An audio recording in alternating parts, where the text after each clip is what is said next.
Boa noite, meu nome é Roberto Mota e eu recebo hoje algumas das personalidades mais importantes do cenário brasileiro.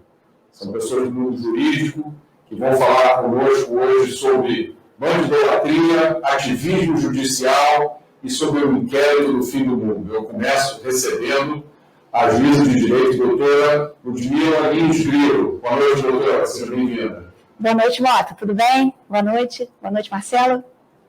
Boa noite. Eu recebo também aqui hoje o doutor Marcelo Rocha Monteiro, procurador de Justiça do Ministério Público do Rio de Janeiro. Boa noite, Marcelo. Grande Roberto, boa noite. Alegria estar aqui mais uma vez. E participando remotamente, temos o promotor de Justiça do Ministério Público do Rio Grande do Sul, doutor Diego Pesce. Boa noite, Diego. Boa noite, Mota. Boa noite, Marcelo, Ludmila. Uma satisfação imensa estar aqui com vocês. Eu vou direto ao ponto. Quero perguntar a vocês três. Primeiro a Ludmila, depois Marcelo e Diego. Foi declarada guerra à polícia no Brasil? Bom, vamos começar. Tem uma palavra que eu estou vendo que está em voga ultimamente, que é aquela policiofobia, né? Que tem mais ou menos a mesma estrutura da bandidolatria, e me parece que sim, me parece que tudo que é feito atualmente é feito para demonizar a polícia. Nós temos alguns atos, inclusive legislativos, que foram feitos, um em especial chamado audiência de custódia, que eu considero que é um dos maiores atos legislativos que causam um verdadeiro atentado à figura da polícia, porque a audiência de custódia ela parte de um pressuposto de que o policial ele é um criminoso, de que ele praticou eventualmente um crime na hora de prender o criminoso na rua. Então, a partir do momento em que você cria uma audiência partindo do pressuposto de que houve uma tortura e aquela audiência é para tentar provar o contrário ou não, a partir desse momento o Estado está se colocando numa situação de considerar os seus próprios agentes como potenciais criminosos. Então, me parece que esse ato, a audiência de custódia, ultimamente tem sido, a meu ver, um dos maiores atentados a essa questão da polícia, a figura da polícia, tanto policial civil como policial militar, e configura uma situação de policiofobia, se a gente pode usar essa palavra. Então, me parece que sim. Essa questão as armas, a demonização das armas, a demonização da figura das polícias, a demonização do policial que entra na favela, a gente está vendo bastante disso. Mas eu gostaria de ressaltar a questão da audiência de custódia. Eu não sei se o Marcelo concorda com o meu posicionamento em relação a essas audiências. Antes do Marcelo falar, eu gostaria até de lembrar, não sei, tem alguém que fez uma descrição muito apropriada da audiência de custódia, talvez tenha sido você que disse que a audiência de custódia é o serviço de atendimento ao consumidor do preso. Né? Na verdade, alguém falou isso, não sei se foi, acho que foi o Dr. Bruno Carpes, e eu apenas repliquei nas minhas redes. Parece realmente que é um serviço, é um saque, né? É um serviço de atendimento ao criminoso. Porque a audiência de custódia, o sujeito pratica um crime ali na rua, ele é preso em flagrante, e é encaminhado a um juiz de direito, e ali na audiência você, como juiz, você não pode fazer nenhuma pergunta sobre o que aconteceu, sobre o fato ocorrido, você tem que apenas se limitar às questões relativas a se ele sofreu alguma agressão por parte da polícia. Então, nem sobre o crime que acabou de acontecer, o juiz pode perguntar, nem o promotor de justiça. Então, é uma audiência simplesmente para atender ao criminoso, ao bem-estar do criminoso, se ele foi bem tratado. Isso aí, vamos combinar. Ninguém aqui está dizendo que não se importa se ele seja maltratado ou se ele sofra tortura. Claro que nós nos importamos, a polícia não pode agir dessa forma. Entretanto, a criação de uma audiência somente para isso, me parece que vai totalmente contra o interesse público, até porque se ele sofreu algum atentado físico ou a sua honra, enfim, ele tem os meios, assim como qualquer cidadão, de buscar a reparação disso na justiça. Não precisa ser feita uma audiência especificamente para isso. E a gente pode até mencionar, atualmente, durante a situação de coronavírus, as audiências de custódia estão suspensas pelo Conselho Nacional de Justiça. Não está acontecendo a audiência de custódia. E os flagrantes, eles continuam sendo apreciados normalmente no prazo de 24 horas pelo juiz, como sempre aconteceu. Então, daí a gente foi um bom exemplo, foi uma boa circunstância prática para a gente ver o quanto essas audiências são absolutamente inócuas, desnecessárias, porque tudo continua acontecendo como sempre foi. Esses flagrantes, eles continuam sendo apreciados no prazo de 24 horas, como sempre aconteceu. Então, se aquele flagrante foi um flagrante legal, o juiz continua relaxando as prisões naturalmente, concedendo as liberdades provisórias naturalmente, fazendo as conversões em prisão preventiva, tudo naturalmente. E caso esse sujeito tenha sido agredido, tenha sido torturado, ele tem os meios necessários. A justiça coloca advogado à disposição dele. Para quem não tem advogado, tem defensor público para buscar essa reparação civil ou até mesmo uma reparação penal. Essas coisas continuam todas acontecendo. Então, daí, com a situação de coronavírus, a gente demonstrou na prática como essas audiências de custódia são absolutamente inócuas. Obrigado. Marcelo. Eu concordo totalmente, né? Você tem uma mobilização de policiais, de juízes, de promotores, quem trabalha no interior, quem trabalha em cidades pequenas ou médias e não dispõe de um número muito grande, né? Seja de policiais, seja de promotores, de juízes. Essa mobilização causada pela audiência de custódia interfere tremendamente no trabalho, no dia a dia aí do foro criminal, né? E tudo isso para quê? Tudo isso para fazer um controle de legalidade da prisão, que sempre existiu, como a Ludmila disse, né? Sempre houve isso através da remessa ao juiz do auto de prisão em flagrante. Veja só, Roberto, se um sujeito é preso em flagrante estuprando uma criança, né? E se no curso dessa prisão um policial se excedeu, deu um soco na cara desse sujeito, abusou da sua autoridade, né? Isso não necessariamente significa que essa prisão não seja necessária e que precise ser mantida, né? O que o juiz tem que analisar quando verifica um auto de prisão em flagrante, além da legalidade da prisão, é se há necessidade de manter aquilo porque o sujeito é perigoso ou porque há uma possibilidade grande dele fugir se for colocado em liberdade, ou se ele representa algum perigo para as testemunhas, se vai intimidá-las, se vai ameaçá-las. Agora, o que o contato físico do juiz com o réu, ou, no caso, com o indiciado, né, que ainda não é réu, o que o contato físico vai fazer de diferença, né? Será que o juiz vai perguntar para o sujeito, o senhor pretende fugir? E ele vai dizer, pretendo sim, excelência, eu estou saindo daqui, primeira oportunidade que eu tiver, eu vou dar no pé, né? O senhor pretende ameaçar alguma testemunha? A primeira que aparecer na minha frente, eu já vou apontar um revólver para a cara dela, né? O senhor é perigoso, vai voltar a cometer crime? Assim que eu sair daqui, eu vou voltar a estuprar, matar, roubar. Claro que isso não vai acontecer, né? Então, é um desperdício de tempo, é um desperdício de recursos. E o que é pior, né? Você proíbe-se o juiz, porque talvez você pudesse transformar essa audiência num ato de instrução, né?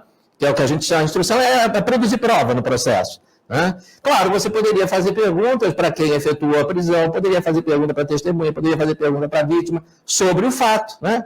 E esse pequeno detalhe, que é o crime, não é um pequeno detalhe na prisão em flagrante, qual é o crime que o sujeito cometeu, isso não pode ser objeto de indagação, o juiz não pode fazer pergunta sobre isso. Então, é exclusivamente um ato preocupado com o bem-estar do preso, partindo, né, também aí o que a Ludmila disse, de uma inversão no que a gente aprende em direito administrativo, né, que o policial é um agente público, e nos atos praticados por agentes públicos, a presunção é de legalidade, né? Um policial está agindo dentro da lei até prova em contrário. Essa audiência de custódia, de uma certa forma, inverte essa presunção, né? A presunção é de que em toda prisão em flagrante poderá ter ocorrido um abuso de autoridade, uma violência contra o preso, então nós precisamos olhar para o sujeito e saber dele, e aí, meu filho, você foi bem tratado, como é que foram as coisas e tal. O estupro da criancinha pelo qual ele foi preso em flagrante, nesse momento é apenas um detalhe absolutamente irrelevante. É uma coisa inacreditável, mas coerente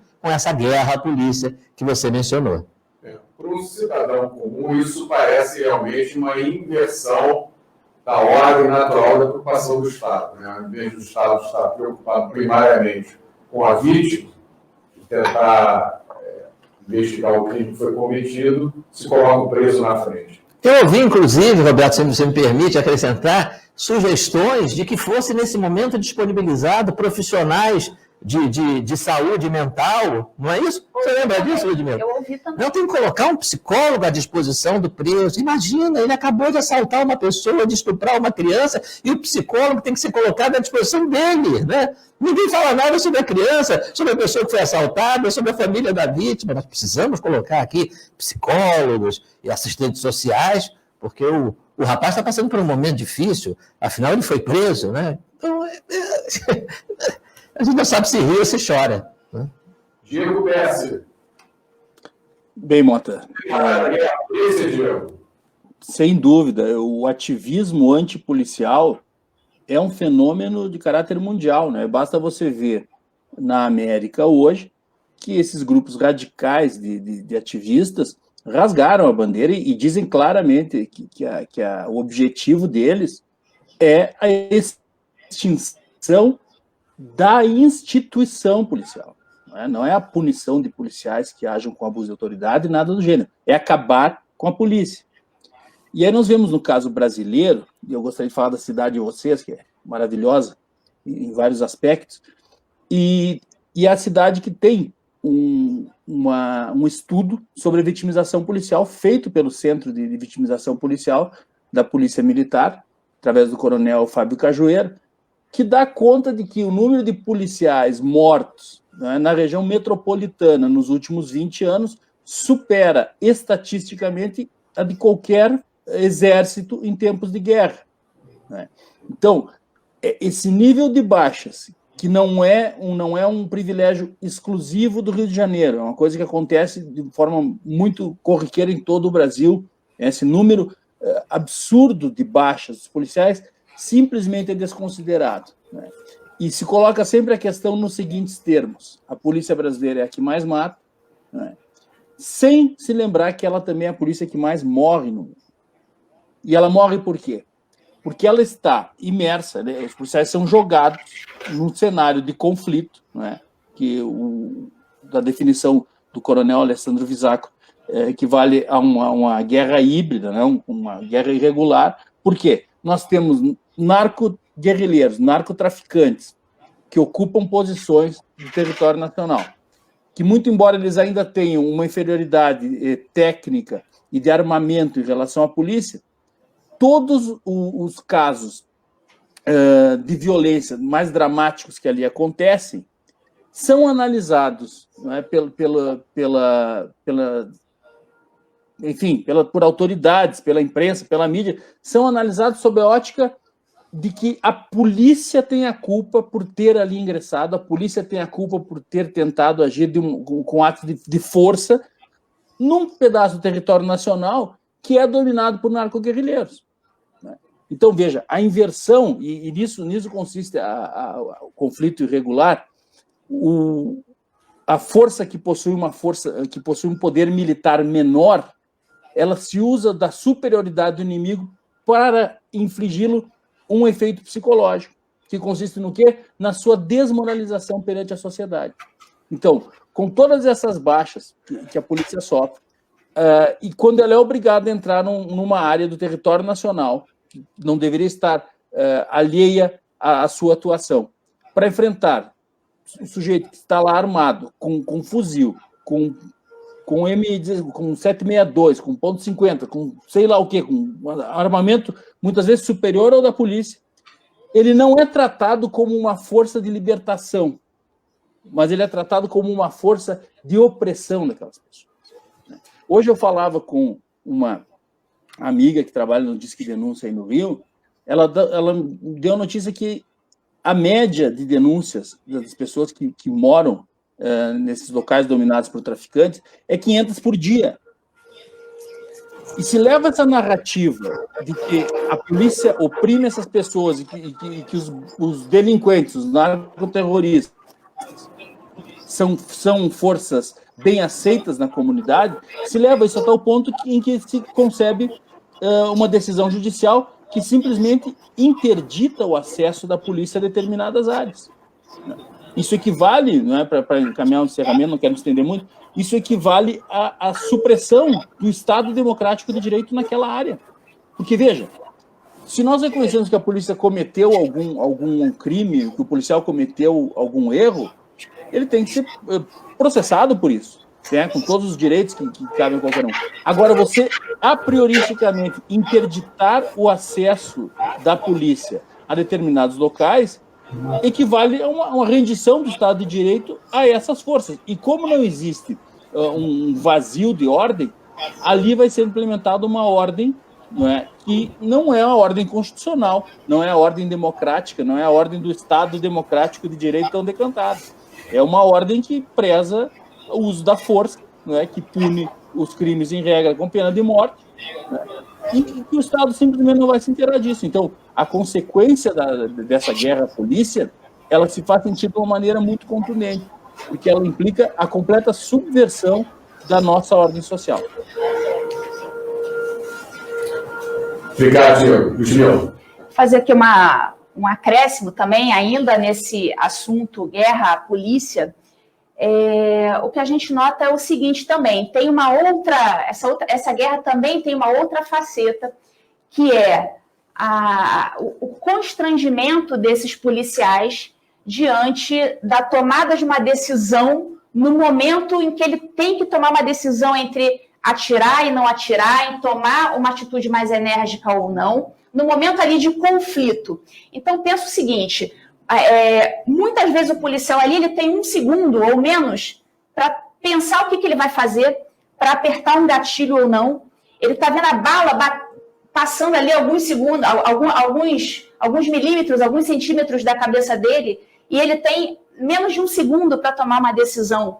Então, existe essa falta de empatia para com a situação real vivenciada pelo policial. E mais do que isso, muitos com medo de sofrerem represálias no seu serviço, de responderem processos administrativos disciplinares, acabam se omitindo quando deveriam praticar uma ação, porque eles têm medo de sofrer essa represália. Então, até voltando à questão da audiência de custódia, toda a situação ali na audiência, ela é montada de forma a constranger o policial, embora ele não participe da audiência, mas toda aquela situação, aquele teatro, é montado para constranger aquele policial que fez a prisão daquele sujeito. Porque muitas vezes o preso sequer se passa pela cabeça dele acusar ninguém, mas ele chega ali naquela sala de audiência, eu estou falando porque eu faço audiência de custódia, eu sei como é que é assim que funciona. Tem uma sala, chegam os policiais carregando o preso, tem o promotor de justiça, tem o advogado, tem o juiz. O preso chega naquela situação, vê toda aquela circunstância montada especificamente para perguntar se ele está bem, se ele está precisando de alguma coisa. Então, se ele em algum momento, se ele não pensou em acusar ninguém, naquele momento ele sente aquela situação convidativa à sua vitimização. E ele acaba, ainda que de forma ali impulsiva, acusando um policial de algo que ele não fez, porque ele vê aquilo ali como uma oportunidade de se defender. Então, muitos policiais acabam respondendo processos disciplinares por conta de acusações levianas feitas em audiência de custódia, já que toda a estrutura é montada para dar aquela atmosfera de vitimização. Acho que esse é um ponto muito importante, Ludmila, porque essa glorificação do crime, essa vitimização do criminoso, que é feita por especialistas, que é divulgada na mídia, ela chega ao conhecimento do bandido, né? O criminoso sabe disso, ele se aproveita disso. E achei muito importante esse ponto que você levantou do constrangimento dos policiais, porque isso me lembra um caso que aconteceu no ano passado aqui no Rio de Janeiro. Na verdade, 2 casos que aconteceram separados por 2 semanas, que eu falo sempre na minha palestra. O primeiro foi o caso daquele morador de rua na Lagoa, ensandecido com uma faca na mão, que estava ameaçando, ele esfaqueou um casal, e ficou ameaçando as pessoas. Os policiais, naturalmente, passando pela cabeça deles o que ia aparecer no dia seguinte no jornal, hesitaram. Nesse meio tempo, esse morador de rua esfaqueou mais uma pessoa, foram 2 mortos nessa situação. E a manchete dos jornais no dia seguinte, eu coloco na minha palestra, a fotografia era 2 pessoas mortas na frente de policiais de 2 batalhões. Quer dizer, chamando os policiais de patetas. 2 semanas depois, aconteceu um episódio parecido em Niterói, envolvendo os policiais do programa Niterói presentes, e nessa ocasião o policial não hesitou. Ele tomou a atitude, ele atirou no bandido. Você sabe qual foi a manchete no dia seguinte no jornal? Policial atira em criminoso pelas costas. Quer dizer, não tem jeito da polícia ganhar essa guerra. Marcelo? É impressionante como tudo é feito para atender às demandas dos criminosos, né? A gente observa nesse episódio da decisão absurda do Supremo de proibir as operações policiais em comunidades no Rio de Janeiro, né? Quer dizer, é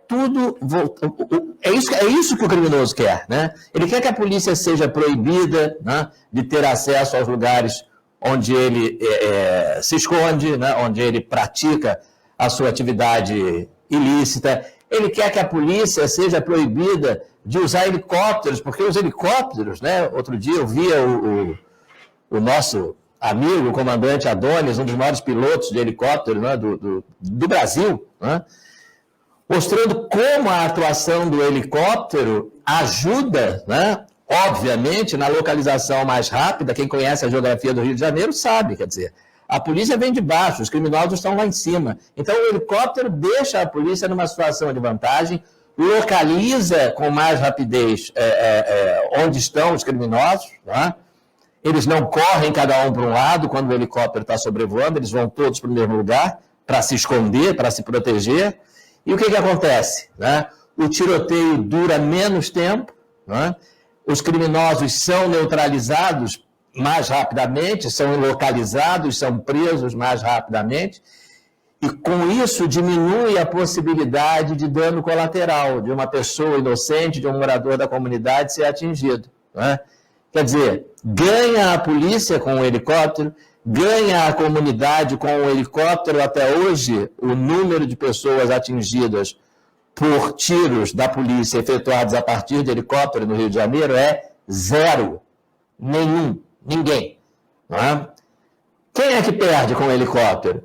Quem perde é o criminoso. E aí o que se faz? Não pode helicóptero. Helicóptero só pode se passar por aqui, se passar por ali, né? Sempre criando 1001 barreiras, né, para dificultar a ação do policial e atender aos criminosos, né? Então, é audiência para atender o criminoso, é proibição de atuação da polícia para atender o criminoso, é reforma na legislação para atender o criminoso, né?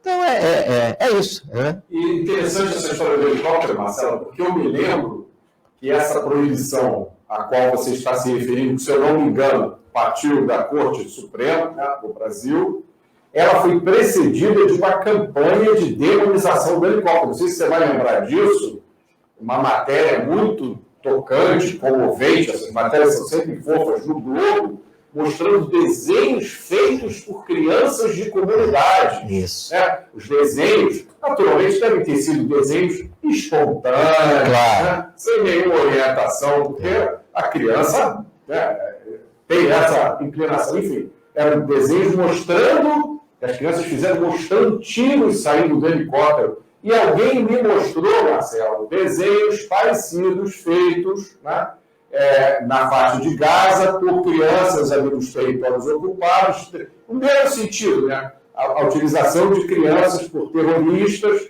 para demonizar quem combate o terrorismo. Né? E a partir disso aconteceu essa proibição dos... E o interessante é que eu olhei vários desses desenhos. Sabe que eu encontrei o desenho do helicóptero, encontrei o desenho do policial atirando, encontrei o desenho da criança com a mãe lá embaixo com medo da... Sabe que eu não encontrei o desenho? O traficante. Né? O traficante não foi desenhado em desenho nenhum. Curioso isso, né? Parece que ele não existe ali. O problema ali é a polícia, é o helicóptero, mas o traficante não faz parte daquela realidade. É curioso isso. Aproveitando essa mudança de rumo aqui, eu queria perguntar ao Diego Pesce. Diego, você escreveu um livro que já se tornou um clássico chamado Bandidolatria e Democídio. Eu queria te perguntar o que é Bandidolatria, Diego. Mota, bandidolatria foi um termo que surgiu no início, volta do ano 2000, num livro chamado Crime e Castigo, Reflexões Politicamente Incorretas, escrito por dois magistrados paulistas, né? Volney Correia Leite Moraes Júnior, já falecido, e o doutor Ricardo Dipp. E nessa obra o Volney, né, saudoso doutor Volney, dizia algo mais ou menos assim, que todos os séculos registram surtos espasmódicos de contracultura e anticivilização. E que no nosso século, né, veja, há 20 anos ele dizia isso, naquela época, e que no nosso século a revivescência cínica que estava em voga era a bandidolatria, né? Essa visão que é completamente cega aos clamores e àquilo que sofrem as vítimas e totalmente voltada a uma imagem idealizada de criminoso, né, que absolutamente não corresponde à realidade.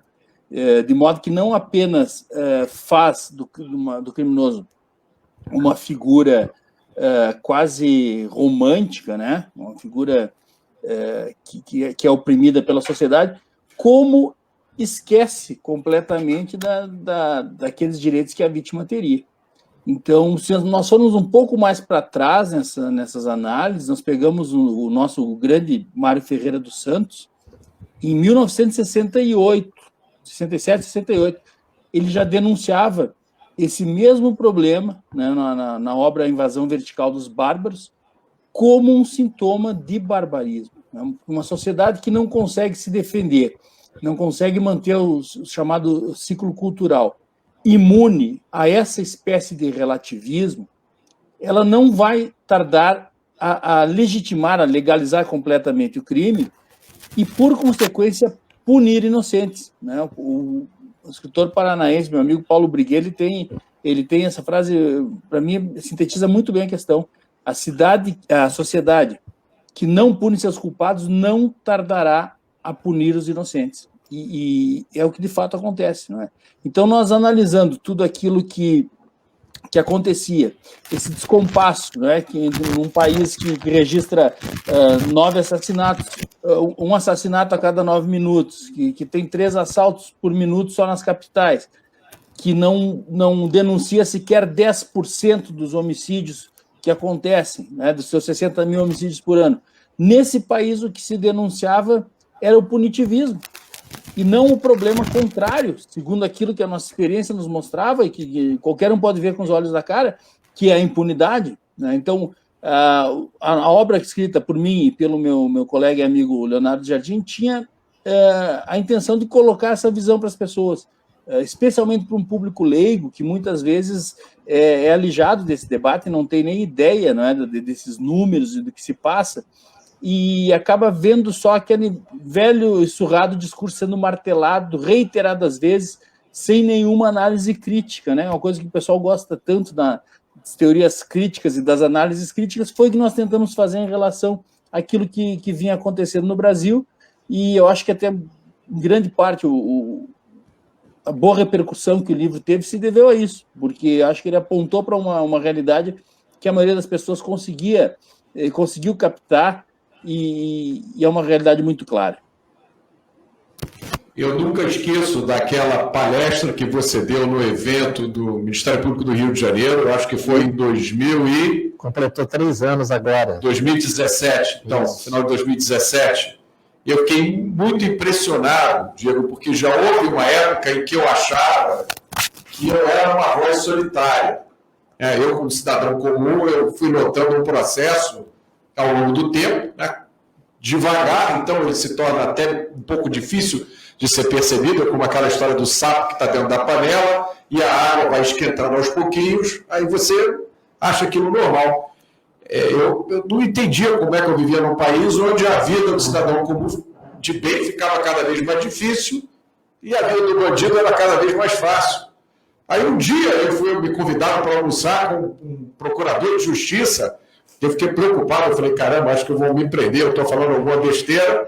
E aí eu descobri a segunda pessoa que pensava como eu, e é o Marcelo Rocha Monteiro, que se tornou meu amigo, companheiro de batalhas. E naquele evento do MP eu descobri que existiam mais algumas pessoas. Né? E eu fiquei impressionadíssimo com a sua palestra, do Leonardo Jardim também. Depois eu fui descobrir a Ludmilla. Está aumentando, daqui a pouco a gente enche o ônibus. Aquele evento foi maravilhoso, né, Mota? Aquele evento foi um marco, eu reputo como um evento histórico realizado. Esse mérito ninguém jamais vai tirar do Ministério Público do Rio de Janeiro. E a tua palestra foi maravilhosa também, né? Pô, do Marcelo, foi um prazer e foi um grande evento. Foi, sem dúvida alguma, o evento mais marcante que eu já participei. Já está na hora da gente fazer outro. E aí, puxando esse fio, eu queria fazer a seguinte pergunta para a Ludmilla. O cidadão comum tem a impressão de que as instituições estão cada vez mais voltadas para a proteção dos criminosos. Ao mesmo tempo em que as liberdades e os direitos do cidadão comum, especialmente considerando que a gente viu aí nos últimos 6 meses, parecem cada vez menores e mais restritos. É isso mesmo que está acontecendo, Ludmilla? E eu queria que você explicasse para a gente o que é o inquérito do fim do mundo. Bom, parece sim que as nossas liberdades elas vêm diminuindo com o tempo. Existe uma falsa aparência, diria mesmo um mito, uma lenda urbana, de que tudo que nós conseguimos até hoje, tudo de bom que nós conseguimos até hoje, não nos pode ser retirado. Isso é uma lenda, né? A liberdade, aquela velha frase, né? O preço da liberdade é a eterna vigilância. A partir do momento que você deixa de ter vigilância sobre isso, essa sua liberdade ela pode sim ser retirada. E me parece que foi isso que aconteceu no Brasil. Nós tivemos até então, né, a meu ver pelo menos, uma situação de plena liberdade de expressão, que de uns tempos para cá, especialmente do ano passado para cá, começou a ser francamente deteriorada. A coisa foi se degenerando com o tempo, e nós vimos isso com muita clareza no inquérito do fim do mundo. Então, o inquérito aberto pelo Supremo Tribunal Federal, né, o que já é uma primeira irregularidade, digamos assim, porque um órgão julgador, evidentemente, não pode abrir um inquérito, não pode abrir uma investigação, né? Com a nossa Constituição de 1988, o titular da ação penal passou a ser o Ministério Público. Existe uma clara diferença, uma clara divisão no processo penal, que a gente chama de sistema acusatório. Existe uma divisão entre as funções do processo.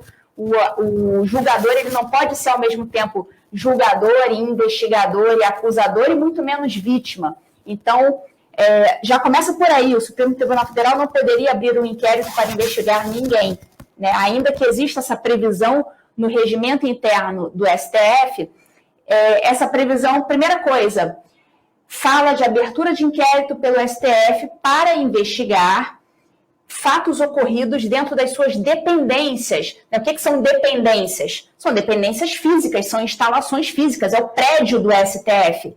Então, ali já deram uma interpretação mirabolante para estender o conceito de dependência física a todo o território nacional. Então, isso é o que a gente chama de duplo mortal carpado hermenêutico, né? Uma interpretação que realmente não tem como prosperar.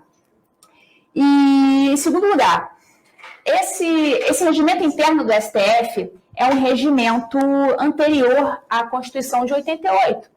Então, né, ainda que a gente considerasse, não, está no regimento, mas esse regimento, no final das contas, ele não foi recepcionado pela Constituição de 88. É um regimento antigo, né? A Constituição de 88 proíbe esse tipo de atitude por parte do Judiciário. Então, ele é um inquérito totalmente errado, é um inquérito que mexe com a questão das liberdades pessoais, é um inquérito que, no bojo dele, pessoas foram presas, pessoas sofreram mandados de busca e apreensão nas suas casas, né? Pessoas estão sendo chamadas para depor. Então, existe claramente uma interferência na liberdade pessoal hoje em dia, que essa interferência não existia até bem pouco tempo, e hoje em dia já está tendo. E por motivos que, pelo que chegou ao nosso conhecimento, por motivos de críticas, piadas, memes, hashtags, coisas que seriam normais, né, num país livre, estão sendo criminalizadas. Então, esse inquérito me parece que está criminalizando a opinião. E é a criminalização da opinião, e muitas vezes opinião política, de pessoas que praticam e exteriorizam um certo espectro político definido. E só essas pessoas estão sendo perseguidas. Então, parece sim que a nossa liberdade de expressão sofreu de um ano para cá, vem sofrendo uma grande diminuição por força e obra do Supremo Tribunal Federal. Marcelo. Essa semana eu me deparei com 2 fatos, né, que eu acho que falam muito sobre essa inversão de valores, isso que o Pesce mencionou, né, que o Paulo Breguet, que é esse grande jornalista, diz, aliás, Ludmila, se não me falha a memória, ele diz isso na apresentação do nosso livro, né, do Inquérito do Fim do Mundo. É uma sociedade que não pune os criminosos, vai acabar punindo os inocentes. Quer dizer, um Supremo Tribunal Federal que proíbe a polícia de entrar em comunidades no Rio de Janeiro para prender traficantes, milicianos e outros criminosos de alta periculosidade, manda prender jornalista, né? Manda prender blogueiro. Né? Mas os 2 fatos que eu mencionei, que eu aludi, são os seguintes. Uma loja, uma empresa privada, abriu um processo seletivo e nesse processo seletivo ela proíbe a admissão de pessoas que não sejam de uma determinada etnia, de uma determinada raça, né? E eu não gosto de usar a palavra raça porque eu acho que é um conceito absolutamente anticientífico. Só existe uma raça. Só existe a raça humana, mas enfim, né? Então é proibido,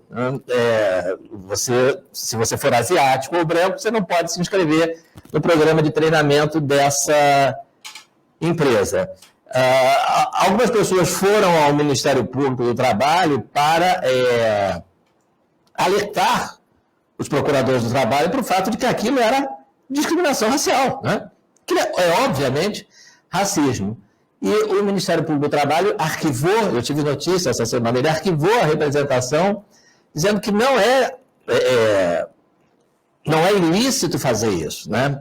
Que discriminação racial é proibida, disse lá uma procuradora do trabalho, contra determinados grupos. Agora, se ela for contra grupos que historicamente não foram discriminados, né? Por exemplo, os brancos, né? Segundo ela entende, não foram historicamente discriminados, aí pode, né? Ou seja, se você não foi discriminado, se o seu grupo racial não foi discriminado no passado, agora você pode ser discriminado, né? Então, pelo que eu entendi do que a colega sustentou, o problema é o que a Constituição quer, proibindo discriminação racial, não é igualdade entre as raças, né? É vingança, né? Então você vai discriminar hoje, né, contra quem não foi discriminado no passado. Então veja que absurdo, né? Você negar que essa atitude da empresa é obviamente racista, né? Qualquer discriminação por critério de raça é discriminação racial. Na mesma semana, eu descubro que o Ministério Público, não mesmo o Ministério Público do Trabalho, mas a Procuradoria-Geral da República, requisitou a instauração de inquérito contra o ministro da Educação porque ele teria supostamente praticado crime de homofobia ao dar uma entrevista ao Estado de São Paulo, na qual ele expressa a opinião dele, a meu ver equivocada, de que a homossexualidade teria alguma relação com desajuste familiar. Que algumas pessoas seriam homossexuais em função de desajuste familiar. E, em razão disso, o Ministério Público, a Procuradoria-Geral da República, pediu instalação de inquérito para apurar crime de homofobia. Não existe crime de homofobia. Né? Só existe crime se houver previsão na lei. Uma decisão judicial não pode criar crime. Isso é um princípio importantíssimo que a gente chama de princípio da reserva legal. Não há crime sem lei anterior que o defina. Qual é a lei que define crime de homofobia? Nenhuma. Quer dizer, quando o Supremo cria, entre aspas, o crime de homofobia, o que ele faz é violar esse princípio, que é um princípio fundamental, a segurança para o cidadão. Se a minha conduta não foi prevista como crime em nenhuma lei, Estão querendo que eu seja preso por quê? Eu preciso saber o que eu posso e o que eu não posso fazer, o que é crime, o que não é. É o mínimo de segurança jurídica que uma sociedade pode ter. E para que eu saiba disso, eu preciso que a lei defina, que a lei preveja e defina. Não basta prever de forma genérica. O Congresso aprovou uma lei dizendo que homofobia é crime. Como é que essa lei define homofobia? Dizer que um homossexual vem de família desajustada é homofobia? Está enquadrado na definição do crime? A lei nem existe, que dirá a definição. Então você veja que situação. Quando claramente nós temos uma conduta que caracteriza racismo, deixando de ser punida e sendo validada por um órgão público composto por bacharéis em direito. O que aconteceu com o nosso ensino jurídico para a gente chegar nesse ponto? Ao mesmo tempo, uma conduta atípica, uma conduta não prevista em lei nenhuma como crime, que é a homofobia, ou a suposta homofobia da declaração do ministro, aí rapidamente se pede para instaurar inquérito policial. Quando se pede para instaurar inquérito policial, está se afirmando que a princípio houve crime. O que se quer a princípio é, em algum momento, mandar a pessoa investigada para a cadeia. Então, é isso mesmo, É isso que o Briguet falou e que o PS mencionou. Quando uma sociedade deixa de punir os verdadeiros criminosos, ela vai acabar punindo os inocentes, vai acabar punindo alguém que deu uma entrevista e emitiu uma opinião da qual eu discordo, ele concorda, e aí? E daí? O fato é que aquela opinião não está prevista em lei nenhuma como crime. É complicado. A situação que a gente está vivendo, eu acho que está na hora da gente dar um freio de arrumação. Eu li hoje que o Trump fez uma revolução, ou está fazendo uma revolução conservadora na justiça americana. Eu não sei se a gente precisa de uma revolução conservadora na área jurídica brasileira, mas a gente precisa dar um freio de arrumação nessa doutrinação progressista, entre aspas. Eu digo progressista, entre aspas, porque admitir crime sem lei que o preveja é tão progressista que foi uma regra adotada pelo Código Penal da Alemanha nazista. Isso é que é progresso. É para isso que nós estamos voltando. E transformar opinião em crime é uma coisa muito complicada. E o que eu acho que essas pessoas não percebem é que se hoje você criminaliza uma opinião negativa de A sobre B, para favorecer B, você criou um mecanismo que amanhã é só você virar a chave. E B, que estava protegido, passa a ser o prejudicado. Exatamente. As pessoas não veem isso. Ludmila, eu queria fazer uma pergunta. Eu queria perguntar a você o que é ativismo judicial e se isso está acontecendo no Brasil hoje. Ativismo judicial é quando o juiz, ao julgar uma determinada demanda, ele extrapola dos limites da lei e da Constituição e dá uma interpretação muito mais extensiva do que ele poderia dar para aplicar na prática os seus interesses pessoais, os seus gostos, suas preferências pessoais.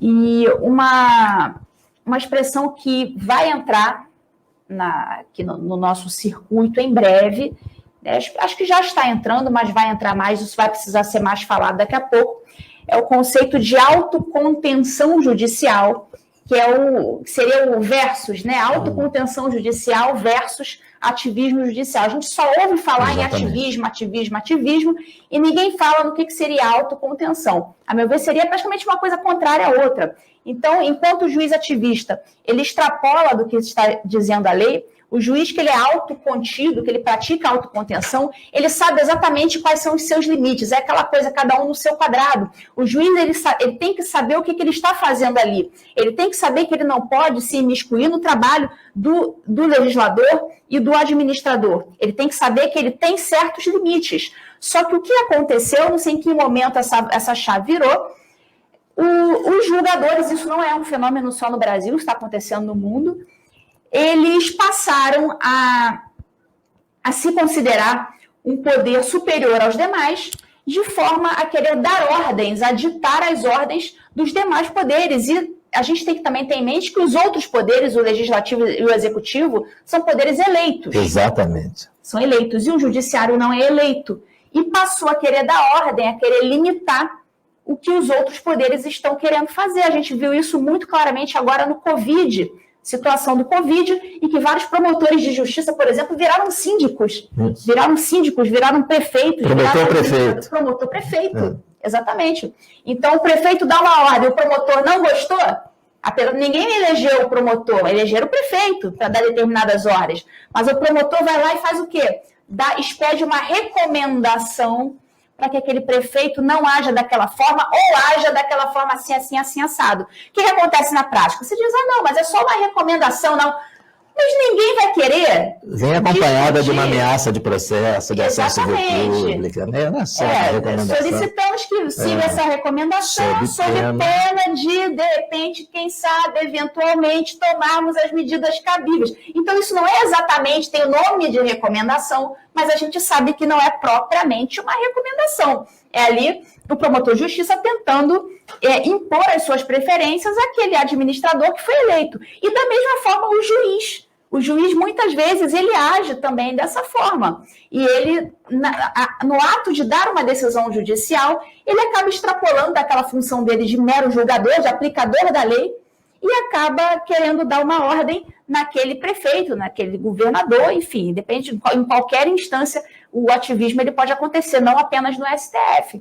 Então, está faltando um pouco de bom senso por parte de quem faz concurso, é um cara que estudou, né? Não é um cara burro, é um cara que sabe ler, sabe escrever, sabe compreender o que está lendo.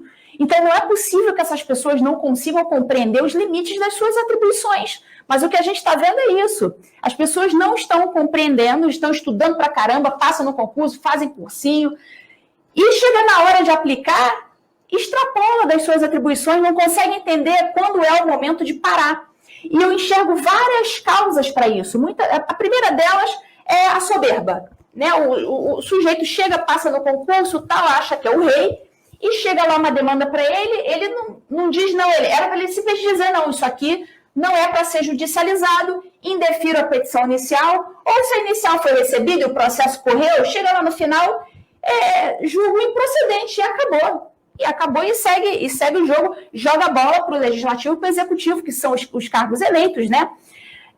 Então, primeiro dela, soberbo, o sujeito chega lá e não consegue se autolimitar o seu próprio poder. Então, o sujeito vai lá e se excede. E tem uma outra causa também, isso aí eu noto no exercício do cargo, noto nos grupos de zap dos juízes, nas conversas entre juízes, acontece muito o seguinte.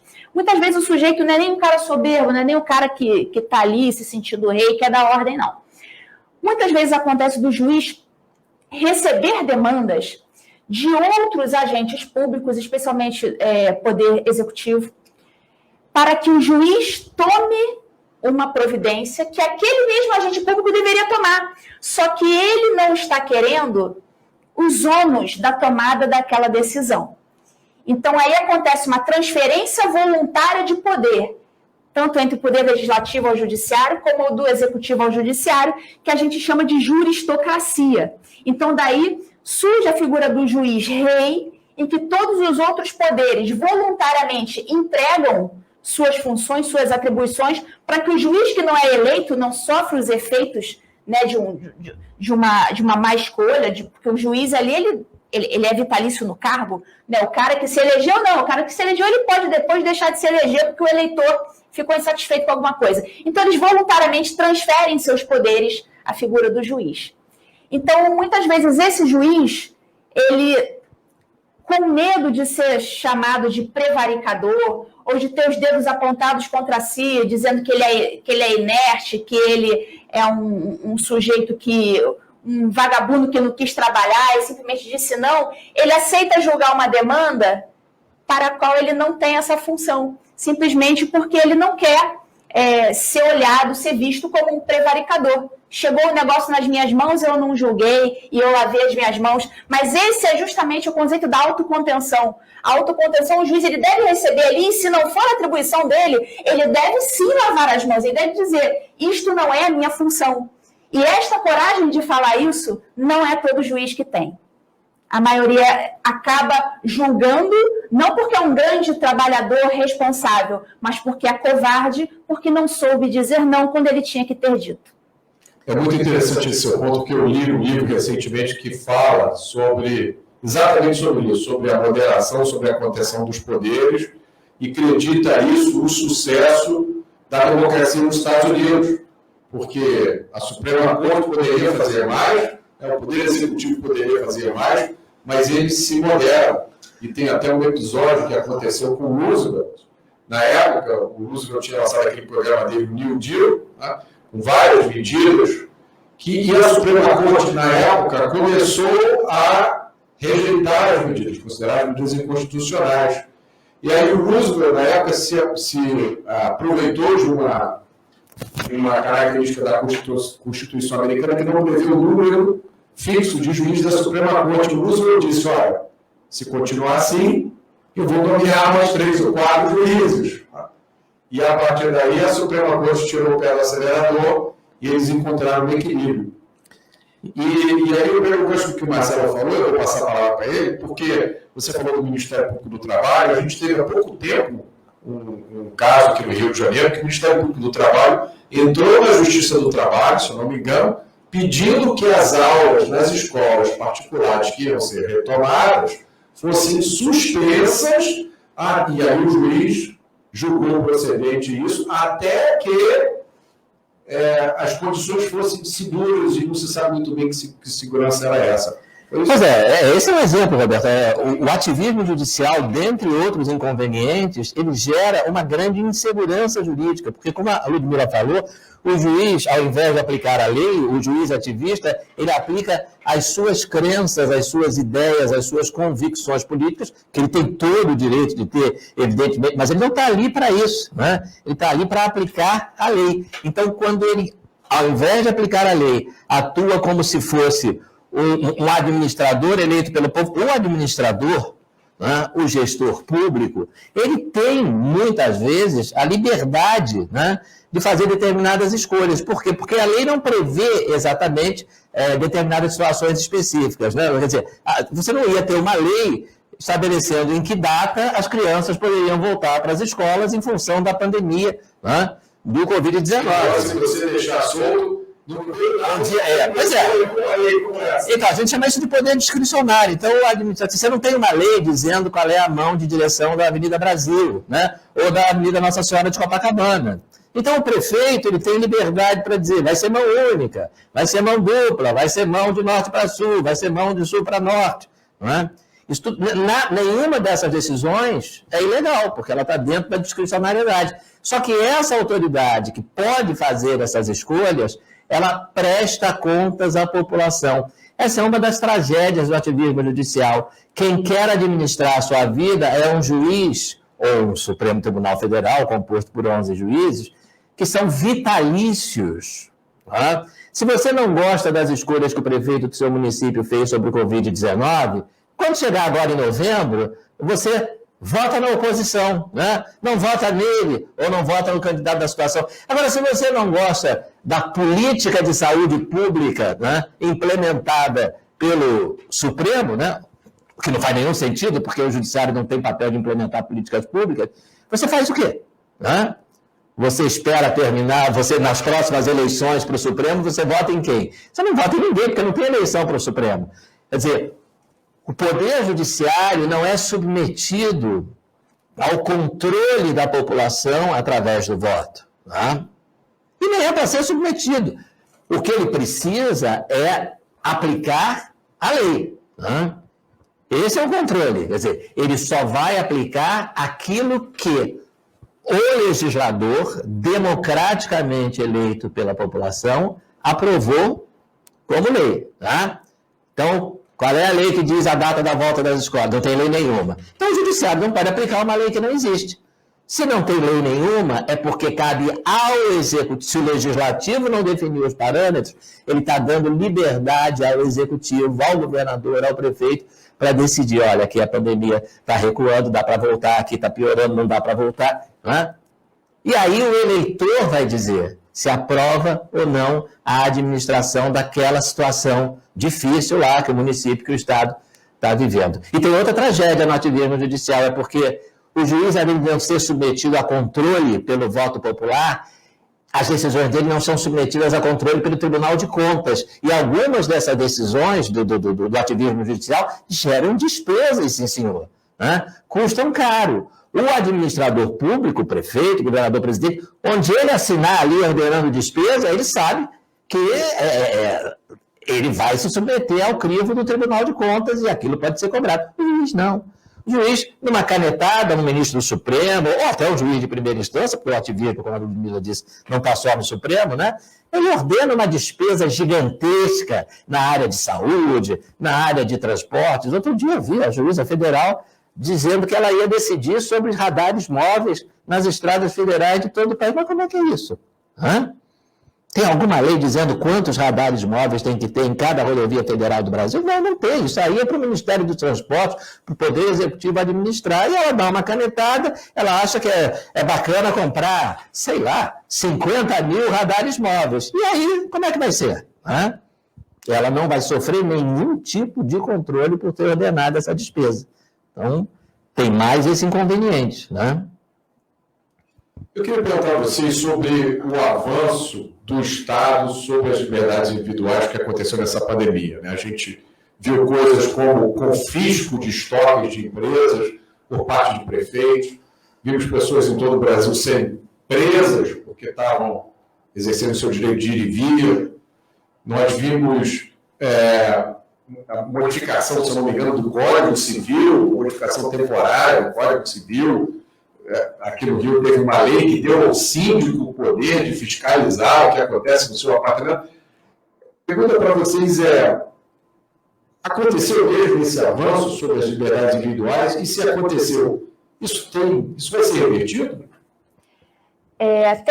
Saiu uma lei federal que ela vai funcionar durante a quarentena. Ela foi uma lei de fevereiro, chamada Lei da Quarentena, e nessa lei foram definidos os conceitos de quarentena e isolamento. E a gente vai ler a lei para saber, né, o que está valendo, né? Está valendo o que o prefeito falou, o que a lei falou, está valendo o que a lei falou. Então vamos comparar o que a lei previu com o que está acontecendo na prática. Então, o conceito ali de quarentena e isolamento se refere àquelas pessoas contaminadas pelo Covid ou suspeitas de contaminação. Então, em nenhum momento a lei federal estabeleceu quarentena para todos, genericamente, como está acontecendo. Em nenhum momento falou isso. Tem que ser pessoa contaminada ou suspeita de contaminação. Então, essa pessoa tem que estar ali com um laudo médico, dizendo, olha só, você está com Covid, você fique 14 dias em casa. Ah, não, você está com suspeita de contaminação, você fica em casa. Mas o que se viu foi esse avanço total sobre a liberdade das pessoas, genericamente, tendo suspeita de contaminação ou não. Então, essa é a primeira coisa assim, que salta aos olhos em relação ao que aconteceu, se você for comparado com o que está prevendo a lei. A lei não previu isso de forma alguma. Uma outra coisa que a lei previu inicialmente era que caberia à figura do presidente da República estabelecer quais são os serviços essenciais, aqueles serviços que vão funcionar sempre. Mas o Supremo Tribunal Federal, né, em franco ativismo, a meu ver, deu essa decisão, esse poder de decisão, estendeu esse poder de decisão aos prefeitos e governadores. Então, retirou totalmente os poderes do presidente da República para definir ali as políticas que iriam vigorar durante essa situação de coronavírus e descentralizou essa decisão para prefeitos e governadores. Então, o que nós temos aí são mais de 5 mil municípios no Brasil. Em cada um deles vai vigorar, então, uma norma, porque cada um tem um prefeito, né, todos eles ganharam essa autonomia, e nós vamos ver aí uma baita insegurança jurídica no Brasil todo por conta desse ativismo exercido pelo Supremo Tribunal Federal. A lei estava dizendo uma coisa, que cabia a um agente público, o Supremo Tribunal foi lá e descentralizou essa questão aí. Eles já não acharam conveniente, não gostaram do que o legislador estabeleceu, foram lá e modificaram. Então, houve, a meu ver, houve sim. A gente viu até, tem síndico de prédio, né, limitando o ir e vir das pessoas no condomínio. E quando a gente olha na Constituição Federal, essa limitação do ir e vir ela só pode acontecer em uma hipótese, que é durante o estado de sítio. Exatamente. E só quem pode decretar o estado de sítio é o presidente da República. Então, nós vemos síndicos de prédio decretando na prática algo que só poderia ser decretado por estado de sítio pelo presidente da República. Então, a limitação a uma determinada localidade geográfica, isso é uma atitude muito, muito grave de limitação de liberdades que é prevista apenas no estado de sítio, nem no estado de defesa, só no estado de sítio.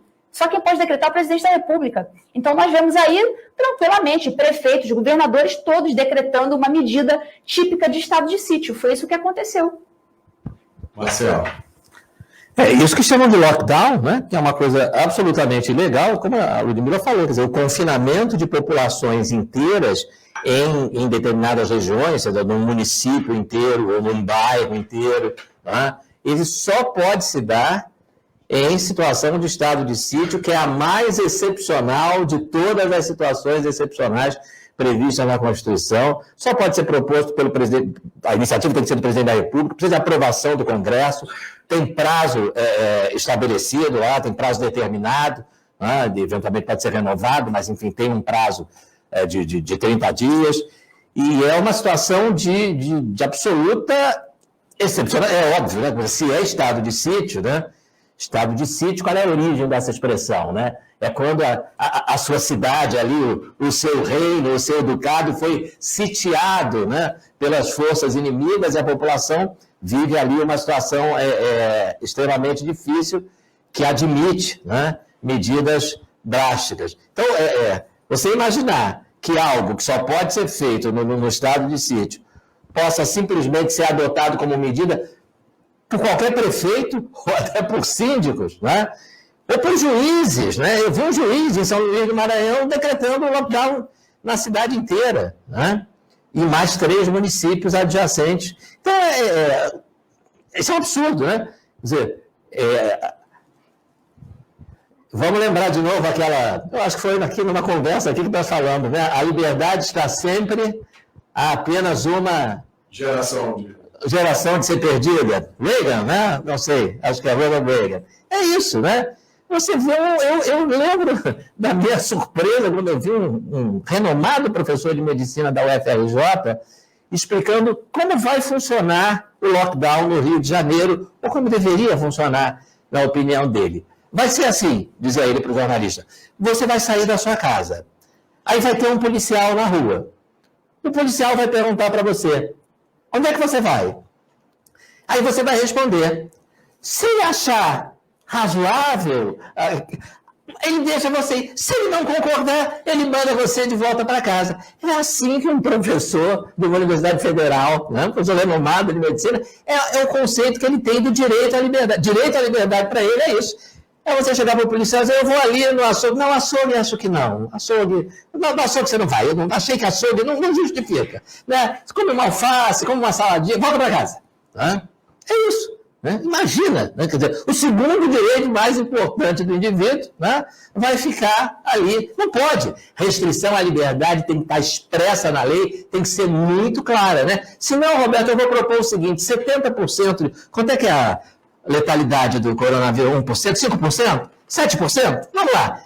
Índice de reincidência no Brasil, 70%. Né? Cada latrocida condenado, de cada 10, quando sair, 7 vão voltar a assaltar e matar. Então vamos fazer o seguinte, depois de cumprir a pena, continua preso. Né? Não é o direito à saúde, né? Para ser assaltado por um latrocida faz um mal à saúde danado. Né?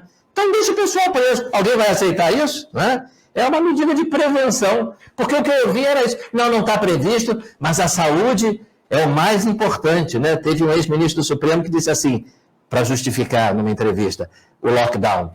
Saúde é o que interessa, o resto não tem pressa, que é o direito da escolinha do professor Raimundo, né? Eu ouvi isso. Outra frase muito usada foi, eu sou pela vida. Eu sou pela vida. Eu sou pela vida. Então, eu sou pela vida. Faz o seguinte, pega os latrocidas e homicidas condenados e não deixa sair mais, porque a chance de voltar a matar é de 7 em 10. O coronavírus não chega nem perto, né? Acho que é 7 em 100, né? A letalidade. Então faz isso. Quero ver se alguém concorda com isso. Não tem previsão legal. Mas eu sou pela vida, né? Eu sou pela vida. É isso. Quer dizer, o que a gente está vendo, o que a gente viu nesses últimos meses, nos últimos anos e acentuou-se nos últimos meses, são dois movimentos. Né? É um movimento que pode ser chamado por vários nomes, o Diego Pesce usa bandidolatria, né? Eu sei que no meio jurídico se usa o termo garantismo penal também, né? Tem gente que fala guerra cultural, que é um movimento de glorificação do criminoso e do crime, né? Vitimização do criminoso, é um pobre coitado que não sabe o que está fazendo. A culpa do crime não é do criminoso, é da sociedade. A culpa do crime é da desigualdade. A culpa do crime é das armas.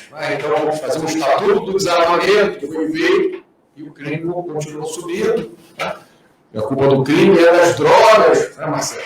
Do tráfico de drogas. Então vamos descriminalizar as drogas. Que ideia genial, né? Parece que tem até uma proposta aí para ser examinada no STF de descriminalização da posse de até 25 gramas de maconha.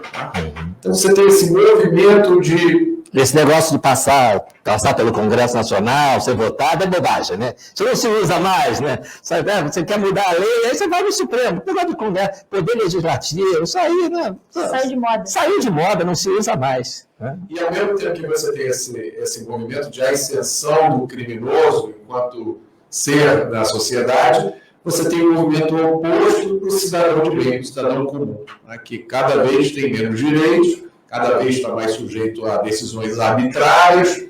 O pouco que ainda lhe resta, que é votar, né? Todo mundo diz, vote, não deixe de votar. Vá a cada 2 anos, né? Vote, exerça o seu direito. O cara que é eleito está sujeito cada vez mais a restrições do seu poder, né? Sujeito a ter o seu poder usurpado, ter o seu poder exercido por outro. Né? Eu pergunto a vocês, o que existe de luz nesse cenário? Onde é que a gente pode ter esperança de mudança disso? Bom, a primeira está muito, muito próximo, né? Não é exatamente algo que vai resolver, mas é algo que pode ser o início de mudança. Em breve vai se aposentar um dos ministros do STF, Celso de Mello, e será escolhido um novo ministro, né, que nós torcemos para que não seja um ministro adepto do ativismo judicial. Então, vamos torcer para que seja feita uma boa escolha, para que esse ministro, ainda que você diga assim, não, mas uma andorinha só não faz verão. Não, mas a verdade é que um elemento anti-ativismo que entre, né, que pratique a autocontenção, ele já é capaz de influenciar não só um ou outro que esteja lá dentro, mas influenciar principalmente, a meu ver, estudantes de direito, professores. É um agente que vai funcionar não apenas dentro do STF, mas vai funcionar para levar os seus posicionamentos para fora do STF, já que esse posicionamento ativista, ele é tão endeusado, aplaudido pelos professores, a partir do momento que você tem um ministro do Supremo Tribunal Federal que ele age de forma diferente, aquele comportamento contrário ele também passa a ser legitimado e vai passar, consequentemente, a ser mais discutido. Isso que ele passa a ser mais discutido, aquele comportamento ele é mais replicado. Então, uma andorinha só não faz verão, mas pode começar aí a ajudar a trazer esse debate da autocontenção aqui para o Brasil. Então, a meu ver, o primeiro elemento é uma boa escolha do próximo ministro do Supremo Tribunal Federal. Para começar essa virada de chave. Marcelo.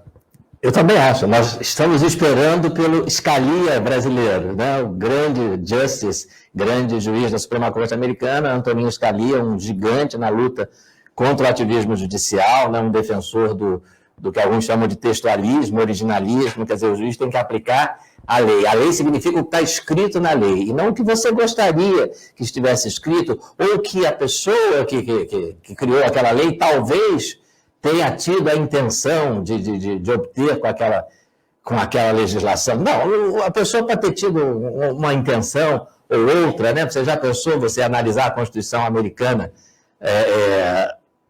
tentando adivinhar o que cada cada constituinte presente lá na Pensilvânia, lá em Filadélfia, o que ele quis com cada artigo da Constituição. Não, a única segurança jurídica possível é aplicar o que está escrito, né? Ser o mais literal possível, né? E era isso que o Scalia defendia, né? Ele foi um gigante, repito, nessa luta contra o ativismo judicial, e isso gerou frutos, né? O presidente dos Estados Unidos anunciou hoje uma discípula e ex-assessora do Scalia para a Suprema Corte, né? E muito mais do que isso, né? É isso que a Ludmila falou. Né? Hoje você tem movimentos, né, de juristas americanos, você tem a Federalist Society, tem movimentos que combatem o ativismo judicial, né, que lutam, né, pela preservação da democracia representativa, porque, na verdade, a maior vítima do ativismo judicial é a democracia representativa, como você falou. O povo elege legisladores e o judiciário usurpa deles a função de legislar. O povo elege prefeitos, governadores e até presidentes, e o judiciário usurpa deles a função de administrar. Né? Então, o grande perigo é para a democracia representativa. Então, eu também vejo com esperança, né, essa luz aí no fim do túnel, eu acho fundamental. E também acho muito importante que seja... a expressão é batida, eu sei, mas é guerra cultural, né? É que essa visão de mundo, é preciso que a gente se contraponha a ela, né? De racismo é ruim só às vezes, né? Discriminação racial pode ser uma coisa positiva. Não, nós não concordamos com isso, né? Discriminação racial é sempre negativa, racismo tem que ser sempre combatido, criminoso tem que ser sempre combatido, não há justificativa, né? Não dá para passar a mão na cabeça de homicida, de estuprador, né? Essas leis lenientes têm que ser modificadas, né? As pessoas têm que ter essa visão, a nossa elite tem que ter essa visão, porque, sinceramente, em matéria de segurança pública, eu acho que o povo já tem, né? Essa visão de que o criminoso é responsável por suas escolhas e deve ser punido. Você não pode tratá-lo como vítima para passar a mão na cabeça dele, não. Infelizmente, as nossas classes pensantes ou falantes, acho que falantes, né? Pensantes, nem tanto, né? Gostam de glamorizar o crime, o criminoso, né? Mas o povo não aceita mais essa medida. Eu não faço júri, fui promotor de júri por mais de 20 anos, né? Fiz muito júri, acusando muito réu, pedindo a condenação, mas estou afastado do júri há 8 anos, né? Fui promovido a procurador de justiça, não atuo mais como promotor de júri, e eu ouvia outro dia de um colega que ainda faz júri o seguinte: olha só, Marcelo, essa conversa, eu ouvi muita conversa de defensor dizendo que o réu ali, coitadinho, né, era uma vítima da sociedade, matou porque é pobre, matou porque não teve uma boa escola. Eu vi muito, tive que combater muito esse discurso. Falou, olha, hoje em dia, jurar... Nem advogado de defesa usa mais esse discurso, porque o jurado não aguenta mais, o povo não aceita mais isso. Não aceita mais essa história de passar a mão na cabeça do bandido, dizendo que, coitadinho, afinal ele é pobre, né? Pobre, e daí? Né? O que o trabalhador pensa, eu também sou pobre. Né? Chego no ponto de ônibus às 5 da manhã para ir para o trabalho. E ainda sou assaltado? Né? O que eu acho que acontece às vezes é que a hegemonia, né, predomina na mídia essa visão ainda, eu não sei nem qual é a palavra mais adequada para... Tão de idólatra. Mas é uma coisa assim tão tóxica, é suicida. Né? O cara está alimentando o monstro que vai devorá-lo amanhã.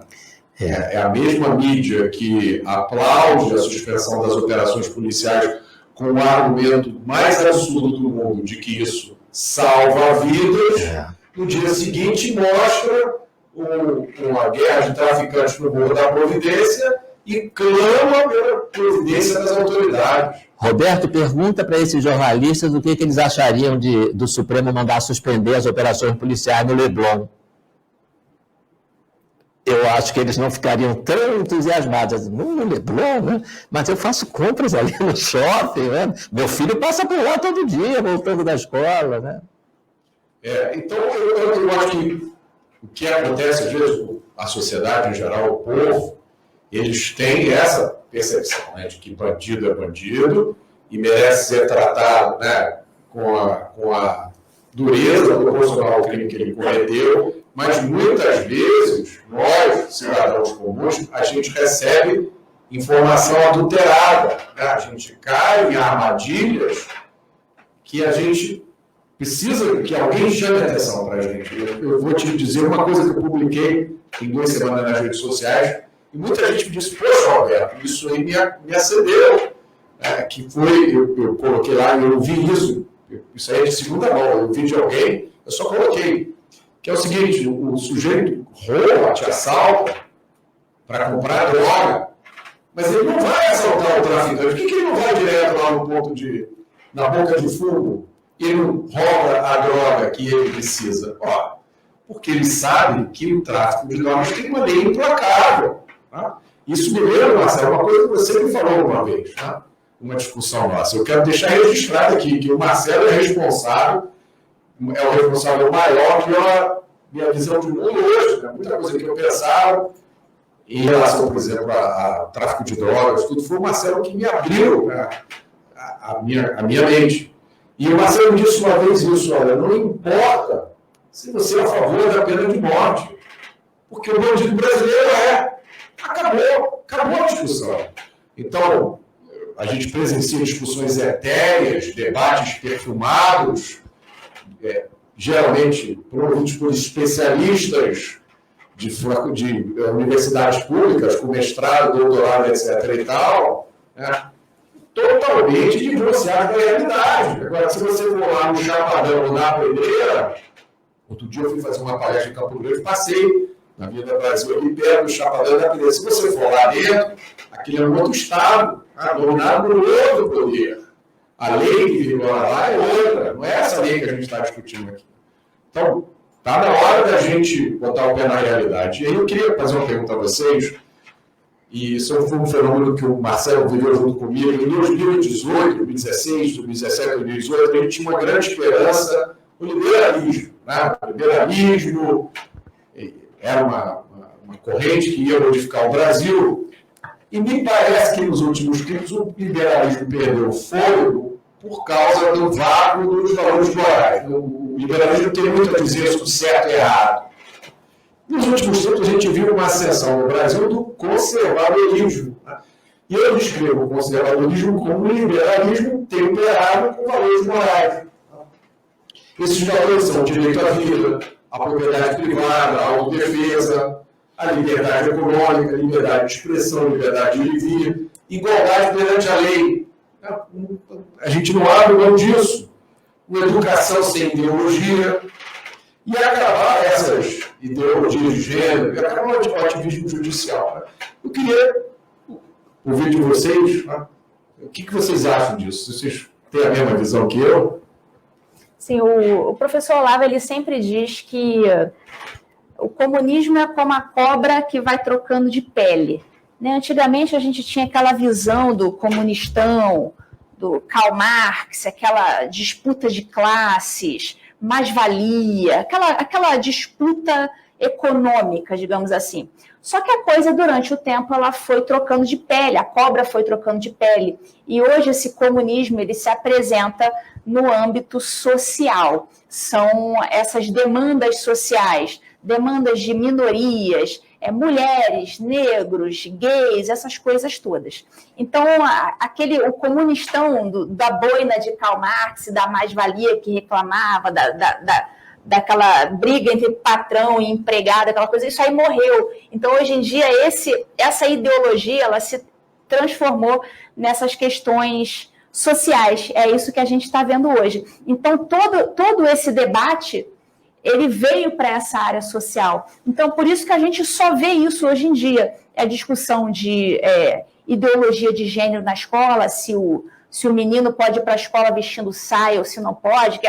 Veja bem, a gente está aí tendo, 70 mil homicídios por ano. Olha o grande debate que o pessoal está tentando trazer, como se fosse a coisa da suma importância, né? Se o rapazinho pode ir de saia ou não. banheiro transgênero, né, como se fosse uma grande demanda social, como se fosse a coisa que a gente mais precisa hoje em dia. Então, aí o que acontece é aquela... No país que não tem saneamento básico para metade da população, está discutindo banheiro transgênero. Não tem banheiro.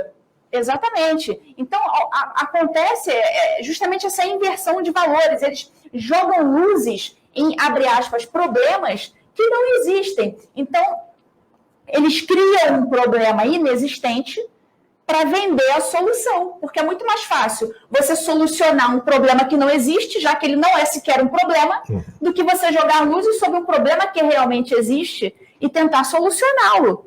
Então, tudo isso hoje tem muito a ver com essa questão do controle das massas para obter o controle da coisa toda, o controle político. Sem falar da hipocrisia que é você ter pessoas de esquerda, socialistas ou comunistas, levantando bandeiras de minorias. Basta ir na Coreia do Norte, basta ir na China, basta ir em Cuba para ver. Né? Vai em Cuba ver quantas mulheres, quantos negros tem no poder. Vai na Coreia do Norte, vai na China, para ver quantos transgêneros tem lá no Comitê Central do Partido Comunista. É uma loucura, porque o destino de minorias em regimes comunistas e socialistas é campo de concentração, fuzilamento sumário, você jogado em cima de prédio.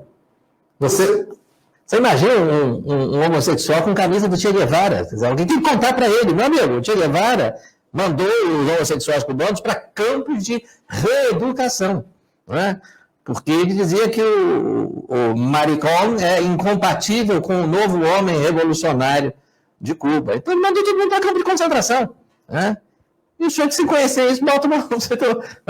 é gay e coloca uma camisa do Che Guevara, né? Quer dizer que... E manda a gente estudar a história. E manda a gente estudar a história. Somos nós que não conhecemos a história. O David Maurício descreve muito bem esse processo, né, quando a esquerda radical-americana, no final dos anos 60, início dos anos 70, que eram os Panteras Negras, o Weatherman e vários outros grupos, inclusive, que cometeram atos terroristas, né, explosão de bombas, assassinatos. Mataram policiais. Mataram policiais que eles entraram no Partido Democrata. E aí começou esse processo de usar as bandeiras sociais, né? E diga-se de passagem, bandeiras legítimas. A bandeira da igualdade é uma bandeira 100% legítima, mas é a bandeira da igualdade. Não é a bandeira da desigualdade com sinal reverso. Tá? É a bandeira da liberdade. Você não tem nada a ver com a minha vida privada, eu tenho todo o direito de fazer isso, mas isso não pode virar um discurso oficial. Eu não posso impor a você a minha forma de pensar, a minha forma de viver. É o que eu falei, parece a vingança, né? Quer dizer, esse grupo foi discriminado no passado, então agora vamos resolver isso. Como é que vamos resolver? Como? Acabar com a discriminação para todo mundo? Não, vamos discriminar o outro grupo, né? Vamos discriminar o outro grupo. Os negros foram discriminados no passado, então não tem problema. Agora a gente discrimina os brancos. Vamos abrir curso, processo de seleção, né? Só pode entrar os negros, né? Vai lá o filho da faxineira branca, ele queria uma oportunidade, não, meu filho, você não. Você é branco, você tem uma dívida histórica, né? Qual é a minha dívida? A quem eu devo? Não, porque os grandes senhores de engenho, na minha família todo mundo é pobre há 20 gerações, não tem senhor de engenho nenhum aqui. Não, meu filho, vai embora aqui porque você é branco, aqui não. Negro, aqui é só para negro, aqui não é para branco, aqui não é para asiático, não é? E é isso. Então, assim, não é igualdade o que esse pessoal quer, né? É vingança, né? O que eu acho é que esse clima que eles procuram fomentar, sempre né? Colocar homens contra mulheres, homossexuais contra heterossexuais. Né? Porque aí o sujeito depois aparece como, né, o salvador da pátria, o campeão dos direitos das minorias. Consultor de diversidade. E aí a sua empresa é obrigada agora a contratar um consultor de diversidade, que é um professor de sociologia, antropologia, ciências sociais. É a picaretagem politicamente correta. Isso aí. Bom, a gente já está com mais de 1h30 aqui, então estamos chegando ao fim. Eu gostaria de pedir a vocês que fizessem as considerações finais. Começando pela Ludmila, foi um prazer ter você aqui, Ludmila. O prazer foi todo meu, né? Agradeço a oportunidade, Roberto, Marcelo, um abraço também para o nosso amigo Diego Pesce, que infelizmente não está aqui hoje presencialmente, mas está aqui na videoconferência. Eu queria deixar uma mensagem, principalmente para o pessoal que é da área do direito, que eu estudo, que eu recebo muita mensagem do pessoal, dos meninos universitários, dizendo que estão muito tristes, muito cabisbaixos, muito desmotivados, porque eles chegam na faculdade e o professor começa a fazer militância política e discrimina as ideias contrárias, né? Se você não escreveu o que o teu professor militante está mandando, você é reprovado, aquela coisa toda. Então, os meninos estão muito desmotivados. E a mensagem que eu quero deixar para eles é o seguinte: o nosso direito não morreu, nosso direito está vivo, nosso direito está aí, pleno, né? A gente não pode considerar que meia dúzia de pessoas individualmente consideradas destruam o nosso direito. São meia dúzia de pessoas que estão degeneradas. São pessoas que estão degeneradas, não é o nosso direito que está degenerado. Então, o nosso direito está aí, as leis estão aí em vigor, a gente pode até não gostar de uma ou de outra, mas elas estão valendo, a nossa Constituição está valendo. Se o seu professor faz malabarismo para desconsiderar o que está na Constituição, o problema não é a Constituição, o problema é o seu professor, individualmente considerado, tá? Então, o nosso direito não morreu, estude, se precisar escrever o que o teu professor quer que você escreva, você escreve, se forma, ganha a sua independência e junte-se a nós para buscar revigorar, né, resgatar o nosso bom direito que está sendo tão degenerado por maus profissionais. Obrigado, Marcelo. Bom, uma alegria estar aqui, Roberto, meu parceiro aí na luta contra as ideias erradas, né? Já não é de hoje, né? Essas ideias erradas que afetam tanto a área para a qual a gente olha, né? Tanto eu quanto você, a gente olha com muito carinho, que é essa área da segurança pública, né? Você teve uma experiência importante nessa área, eu atuo na área criminal desde sempre, mais de 30 anos no Ministério Público, dando aula na faculdade também nessa matéria, e é isso, quer dizer, não pode esmorecer, né? Não pode compactuar com essa inversão de valores, que se dá não só, né, na área criminal, mas em tantas outras, na educação. Vimos isso nessa crise sanitária, né, em que dizia-se para as pessoas: fique em casa, você está proibido de sair, e ao mesmo tempo soltavam-se criminosos de alta periculosidade. Soltaram o chefe daquela facção lá no Paraná, a facção paulista, a filial do Paraná era chefiada por um sujeito que tinha 70 anos de pena ainda para cumprir. Soltaram o sujeito, coitadinho, ele vai para a prisão domiciliar. Ele foi, e no mesmo dia ele foi embora do país, né? Então, que tipo de visão do mundo tem alguém que toma uma decisão dessas, né? Será que as pessoas comuns que não violam a lei não merecem mais consideração, né? Mais preocupação, uma visão mais atenta? Eu acho que é por esse tipo de coisa que a gente luta. Eu sei que é por isso que você luta, por esses valores que você enumerou, e Ludmila também, nosso querido Diego Pesce também, com essa obra tão importante dele, do Leonardo Jardim, Bando, Idolatria e Democídio. É isso, né? Estamos juntos, e eu tenho convicção de que cada vez mais as pessoas estão abrindo os olhos para isso. A realidade está falando mais alto do que o discurso de quem vive nessa bolha elitista e progressista, entre aspas, porque eu me recuso a chamar isso de progresso. É isso aí. Um abraço para vocês todos. Obrigado, Marcelo. Obrigado, Ludmila. Obrigado, Diego. É muito importante ter pessoas como vocês nessa luta, porque essa é uma luta assimétrica, essa é uma luta desigual. Como a Ludmila falou, do lado de lá tem meia dúzia de pessoas que estão deturpando a lei, mas o impacto dessas pessoas ainda é muito grande, né? Essas pessoas contam com a cumplicidade de toda uma máquina, hoje contam ainda com a cumplicidade da maioria da mídia. Então, para a gente que está do lado de cá, tentando explicar, né, que o direito do bandido não pode ser mais forte do que o direito da vítima, do cidadão comum, tá? Que o bandido não pode ter oportunidades que estão disponíveis para o cidadão comum, A luta para a gente é muito difícil, ainda é muito difícil. Nós ainda enfrentamos muitas barreiras. Então é uma honra ter pessoas como vocês lutando essa luta, divulgando as ideias corretas. Eu agradeço muito a vocês e a todos vocês que estão aí assistindo a gente. Muito obrigado e a gente volta em breve. Boa noite.